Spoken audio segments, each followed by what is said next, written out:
बिस्मिल्लाहिर्रहमानिर्रहीम। अस्सलाम वालेकुम दोस्तों, आज हम स्टार्ट करेंगे खालिद बिन वलीद की दास्तान की 45वीं किस्त। तो जिन दोस्तों ने पिछली किस्तें नहीं देखी वो पिछली किस्तें लाजमी देखें ताकि अगली तमाम किस्तों को समझने के लिए उनको आसानी हो जाए। दोस्तों, कहानी स्टार्ट करने से पहले आप लोगों से रिक्वेस्ट है कि हमारा चैनल ज़रूर सब्सक्राइब करें और अगर वीडियो पसंद आए तो लाइक और शेयर ज़रूर करें। तो स्टार्ट करते हैं आज की 45वीं किस्त। खालिद रज़ियल्लाहु तआला अन्हु ने ऊपर देखा और सरगोशी में कहा, खुदाए अज़्वजल, मैंने तेरे नाम की कसम खाई है, अपने नाम की खातिर मेरी मदद कर, मुझे हिम्मत और इस्तक़लाल अता फरमा कि मैं इस आग में कूद कर इसे ठंडा कर दूं जिसकी ज़रतशत इबादत करते हैं। मैं गवाही देता हूँ कि तेरे सिवा इबादत के कोई लायक नहीं और मोहम्मद सल्लल्लाहु अलैहि वसल्लम तेरे रसूल हैं। क्या तू हिम्मत हार रहा है वलीद के बेटे? लैला ने कहा, क्या तूने नहीं कहा था कि अल्लाह की राह में लड़ने वालों की अल्लाह मदद करता है? मैं हिम्मत नहीं हारूंगा। खालिद रज़ियल्लाहु तआला अन्हु ने कहा, मैं शिकस्त का आदी नहीं, अल्लाह मदद करेगा। खुदा की कसम, मैं जाह व जलाल का तलबगार नहीं, मुझे फ़ारस के बादशाह का तख्त नहीं चाहिए, मुझे वो ज़मीन चाहिए जो अल्लाह की है और इस पर बसने वाले अल्लाह और इसके रसूल सल्लल्लाहु अलैहि वसल्लम के नाम लेवा होंगे। वो 2000 मुजाहिदीन जो खालिद रज़ियल्लाहु तआला अन्हु के साथ रह गए थे, यमामा के एक मैदान में खालिद रज़ियल्लाहु तआला अन्हु के साथ खड़े थे। खालिद रज़ियल्लाहु तआला अन्हु घोड़े पर सवार थे। मुजाहिदीन इस्लाम, खालिद रज़ियल्लाहु तआला अन्हु अपनी इस कलील फ़ौज से बड़ी बुलंद आवाज़ से मुखातिब हुए, अल्लाह ताला ने हमें इस्लाम का नाम दूर दूर तक पहुँचाने के लिए चुना है। वो जिन्हें अपने घर और अपने माल व अयाल अजीज़ थे वो चले गए हैं, हमें इससे गिला नहीं। इन्होंने खाक व खून के रास्तों पर हमारा साथ दिया था, बड़े लंबे अरसे तक वो हमारे हम सफ़र रहे। अल्लाह इन्हें जहाद का सिला अता फ़रमाए। तुमने मेरा साथ नहीं छोड़ा, इसका अजर मैं नहीं अल्लाह देगा। हम बहुत ही ताकतवर दुश्मन पर हमला करने जा रहे हैं, मत देखो हमारी तादाद कितनी है। बदर के मैदान में तुम कितने और कुरैश कितने थे? ओहद में भी मुसलमान थोड़े थे। उस वक्त मुसलमानों के दुश्मन कबीले का फ़र्द था। तुम में भी ऐसे मौजूद हैं जो कबूल इस्लाम से पहले बदर के मैदान में मुसलमानों के ख़िलाफ़ लड़े थे। क्या हमने कहा नहीं था कि इन थोड़े से मुसलमानों को हम घोड़े के सिमों तले कुचल डालेंगे? क्या तुम्हें याद नहीं कि हम जो तादाद में बहुत ज़्यादा थे इनके हाथों पसपा हुए थे जो तादाद में बहुत थोड़े थे? क्यों ऐसा क्यों हुआ था? इसलिए कि मुसलमान हक़ पर थे और अल्लाह हक़ परस्तों के साथ होता है। आज तुम हक़ परस्त हो। खालिद रज़ियल्लाहु तआला अन्हु के हाथ में एक कागज़ था जो इन्होंने खोलकर अपने सामने किया। अमीरुल मोमिनीन ने हमारे नाम एक पैगाम भेजा है। इन्होंने लिखा है, मैं खालिद बिन वलीद को फ़ारसियों के ख़िलाफ़ जंग लड़ने के लिए भेज रहा हूँ। तुम सब खालिद की क़यादत में इस वक्त तक जंग जारी रखोगे जब तक तुम्हें खिलाफत की तरफ से हुक्म नहीं मिलता। खालिद का साथ ना छोड़ना और दुश्मन कितना ही ताकतवर क्यों ना हो बुज़दिली ना दिखाना। तुम इन में से हो जिन्होंने इस इजाज़त के बावजूद कि जो घरों को जाना चाहते हैं जा सकते हैं, अल्लाह की तलवार का साथ नहीं छोड़ा। तुमने अपने लिए वो रास्ता मुंतखब किया है जो अल्लाह की राह कहलाता है। तसव्वुर में लाओ इस सवाब अजीम को जो अल्लाह की राह पर चलने वालों को मिलता है। अल्लाह तुम्हारा हामी व नासिर हो, तुम्हारी कमी वही पूरी करेगा। इसी की रज़ा और खुशनुदी के तलबगार रहो। एक मौरख अज़दी ने इस ख़त का पूरा मतन अपनी तारीख़ में दिया है। मालूम नहीं इब्न खल्दून और इब्न असीर ने जिन की तहरीरें मुस्तनद मानी जाती हैं इस ख़त का जिक्र क्यों नहीं किया। इन 2000 मुजाहिदीन को किसी वॉज़ या इश्तहाल अंगेज़ी की ज़रूरत नहीं थी। ये तो रज़ाकाराना तौर पर खालिद रज़ियल्लाहु तआला अन्हु के साथ रह गए थे। इनमें बेशतर ऐसे थे जिन्होंने रसूल करीम सल्लल्लाहु अलैहि वसल्लम के दस्ते मुबारक पर बैत की और इस्लाम कबूल किया और आप सल्लल्लाहु अलैहि वसल्लम की क़यादत में लड़ाइयाँ लड़ी थीं। हज़ूर अकरम सल्लल्लाहु अलैहि वसल्लम के विसाल के बाद वो यूँ महसूस करते जैसे आप सल्लल्लाहु अलैहि वसल्लम की रूह मुक़द्दस इनकी क़यादत कर रही हो। रसूल खुदा सल्लल्लाहु अलैहि वसल्लम के इन शदाइयों ने खालिद रज़ियल्लाहु तआला अन्हु की इजाज़त से एक काम ये भी किया कि घोड़ों पर सवार होकर यमामा के गर्दो नवा में निकल गए और बस्ती बस्ती जाकर लोगों को घोड़सवारी के मुख्तलिफ करतब दिखाने लगे। मसलन दौड़ते घोड़ों से उतरना और सवार होना, सरपट दौड़ते घोड़ों से निशाने पर तीर चलाना, नेज़ाबाजी और घोड़ों को दौड़ाते हुए तैगज़नी के कमालात। वो जवानों को फ़ौज में भर्ती होने पर उकसाते और इन्हें बताते कि जंग में जाकर इन्हें क्या क्या फ़ायदे हासिल होंगे। इसके अलावा इन लोगों को ये भी बताते थे कि फ़ौज में भर्ती ना हुए तो ईरानी आकर इन्हें अपना ग़ुलाम बना लेंगे, इन्हें देंगे भी कुछ नहीं और इनकी जवान बहनों, बीवियों और बेटियों को अपने कब्ज़े में ले लिया करेंगे। इस खिते ने ईरानियों का दौरे हुकूमत देखा था, फिर इन्होंने झूठे पैगंबरों की शौबदेबाजियाँ देखी थीं और अब वो मुसलमानों की हुकूमत देख रहे थे। मुसलमानों ने इन्हें ग़ुलाम बनाने की कोशिश नहीं की थी। इनके अंदाज़, तौर तरीके और रहन सहन बादशाहों जैसे या हुक्मरानों जैसे नहीं थे। वो आम लोगों की तरह रहते, आम लोगों के साथ बातें करते और इनकी सुनते थे। इनकी औरतों की इज़्ज़त महफूज थी। इन लोगों में वो भी थे जिन्होंने इस्लाम कबूल कर लिया था, लेकिन मुस्लिमा जैसे शौबदेबाज ने इन्हें गुमराह किया और इस्लाम के रास्ते से हटा लिया था। इन्होंने मुस्लिमा की नबूवत को मुसलमानों के हाथों बेनकाब होते देखा और मुस्लिमा की जंगी क़ुव्वत को मुसलमानों की कलील नफरी की बेजिगरी के आगे रेज़ा रेज़ा होते देखा था और वो महसूस कर रहे थे कि सच्चा अकीदा और नज़रिया इस्लाम ही है, जो झूठ की ताकतों को कुचल देता है, और वो गैबी ताकत जो सच्चे को झूठे पर, हक़ को बातिल पर फतह देती है, वो इस्लाम में मुज़म्मिर है। चुनांचे ये लोग खालिद रज़ियल्लाहु तआला अन्हु की फ़ौज में शामिल होने लगे। ये खालिद रज़ियल्लाहु तआला अन्हु के मुजाहिदीन की कोशिशों का हासिल था। यमामा में शोर उठा, कुछ लोग दौड़ते हुए बस्ती से बाहर चले गए। औरतें छतों पर जा चढ़ीं।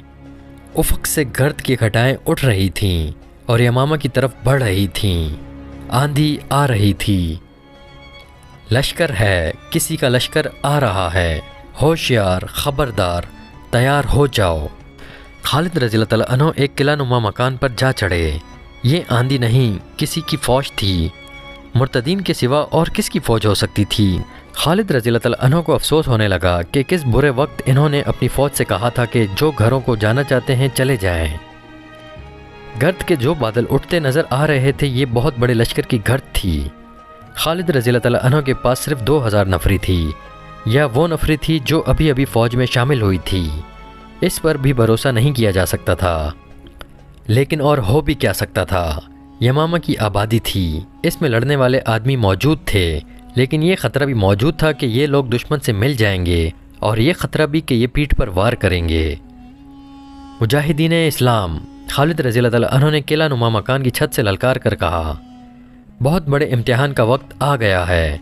अल्लाह के सिवा तुम्हारा मददगार कोई नहीं।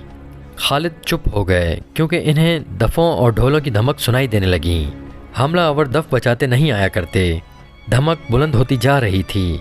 खालिद रज़ियल्लाहु तआला अन्हु ने उधर देखा, गर्द बहुत करीब आ गई थी और इसमें छुपे हुए ऊँट और घोड़े नज़र आने लगे थे।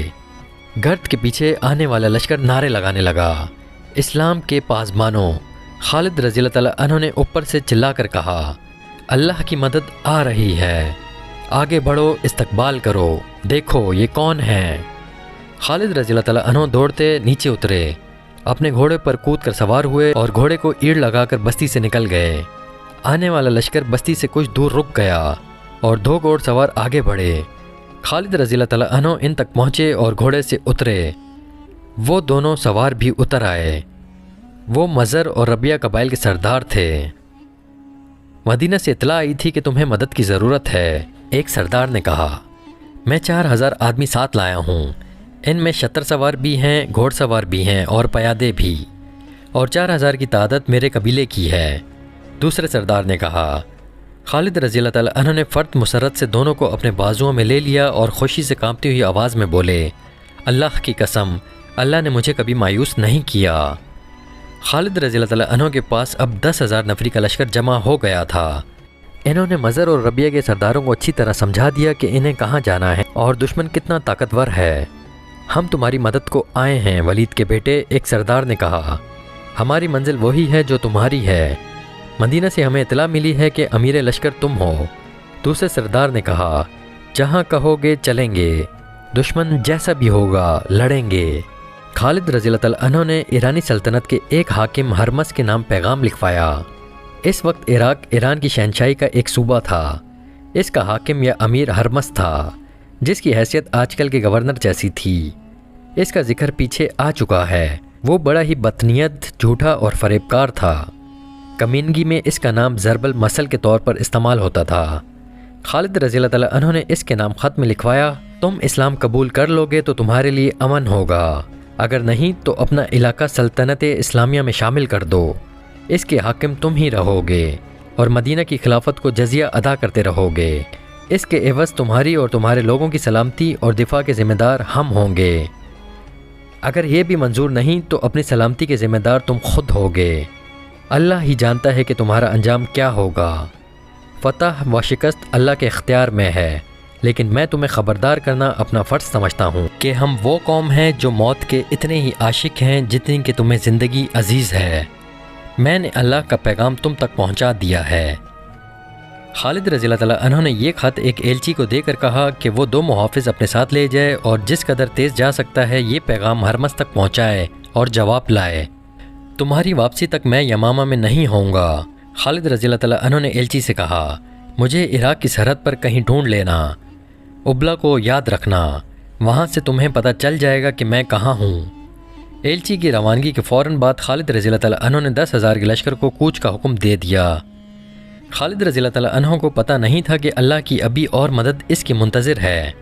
امیر المومنین ابو بکر رضی اللہ تعالیٰ عنہ نے شمال مشرقی عرب کے علاقوں میں آباد 3 قبیلوں کے سرداروں مزعور بن عدی، حرملہ اور سلمہ کو پیغام بھیجے تھے کہ اپنے اپنے قبیلے کے زیادہ سے زیادہ ایسے آدمی مستم بن حارثہ کے پاس لے جائیں جنہیں جنگ کا تجربہ ہو اور جو پیٹھ دکھانے والے نہ ہوں۔ انہیں یہ بھی لکھا گیا تھا کہ خالد رضی اللہ تعالیٰ عنہ اپنی فوج لے کر آ رہا ہے اور وہ ان کا اور اپنے لشکر کا سالار اعلیٰ ہوگا۔ ابلا اور دیگر ایسے علاقوں میں جہاں عربی مسلمان ایرانیوں کے محکوم تھے، صورتحال کچھ اور ہی ہو چکی تھی۔ پہلے مستم بن حارثہ نے ان بستیوں کے چند ایک جوشیلے جوانوں کو ایرانیوں کی فوجی چوکیوں اور فوجی قافلوں پر شب خون مارنے کے لیے اپنے ساتھ رکھا ہوا تھا، لیکن اب اس محکوم آبادی میں سے ایک فوج تیار کرنی تھی۔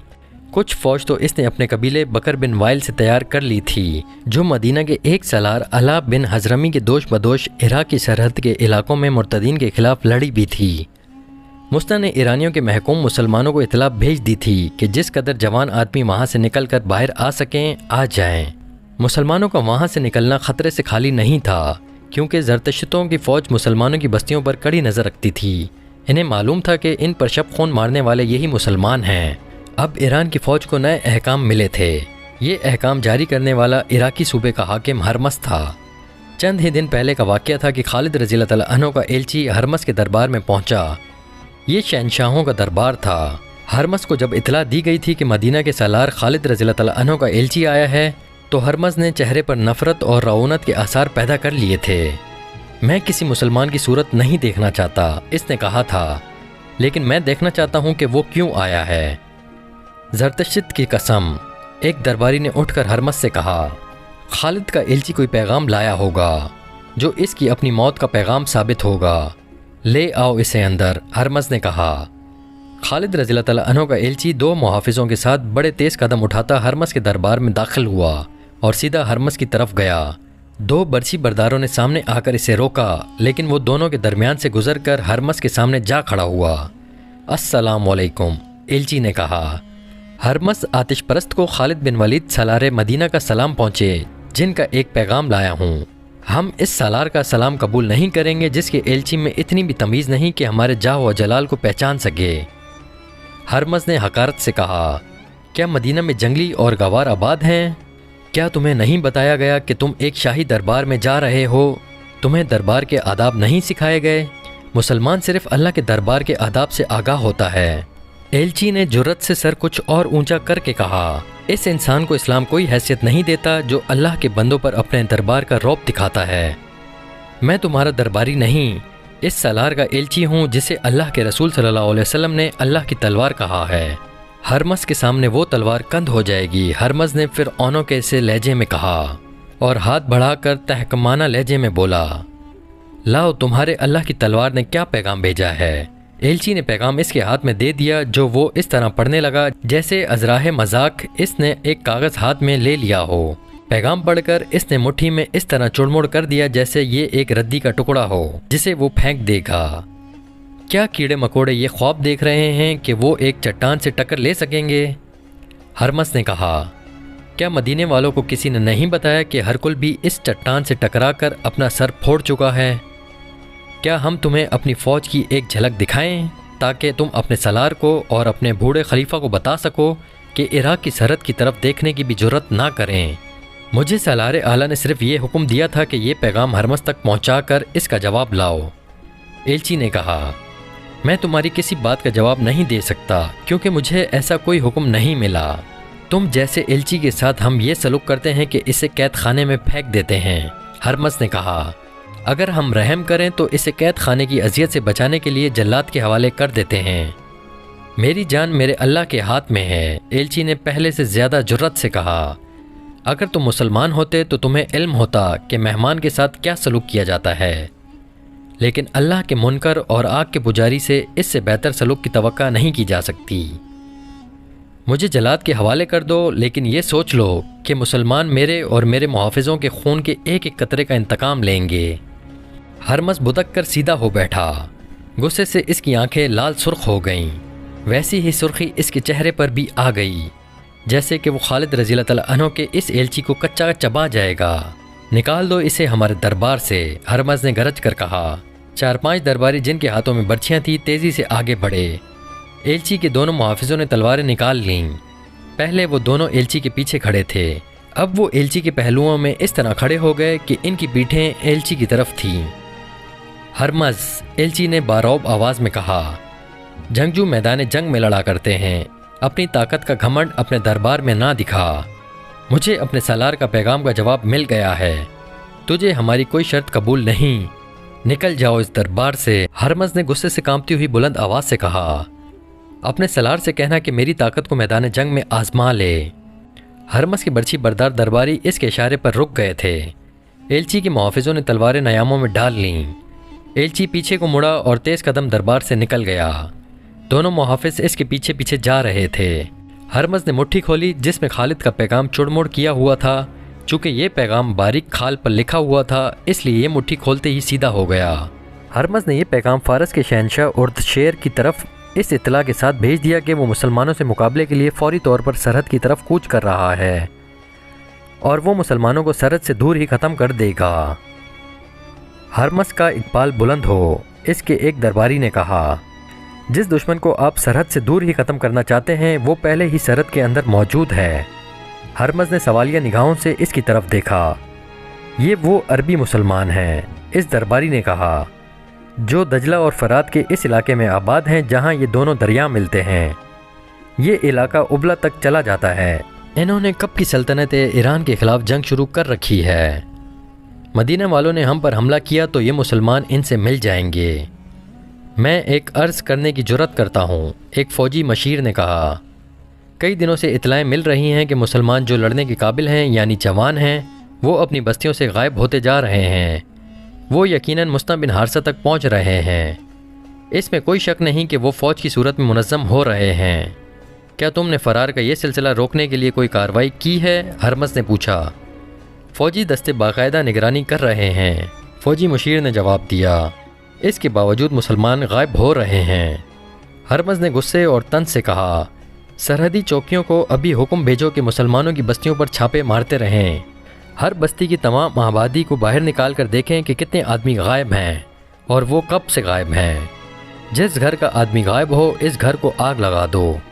کوئی مسلمان سرحد کی طرف جاتا نظر آئے تو اسے پکڑ کر قتل کر دو یا دور سے اس پر تیر چلا دو۔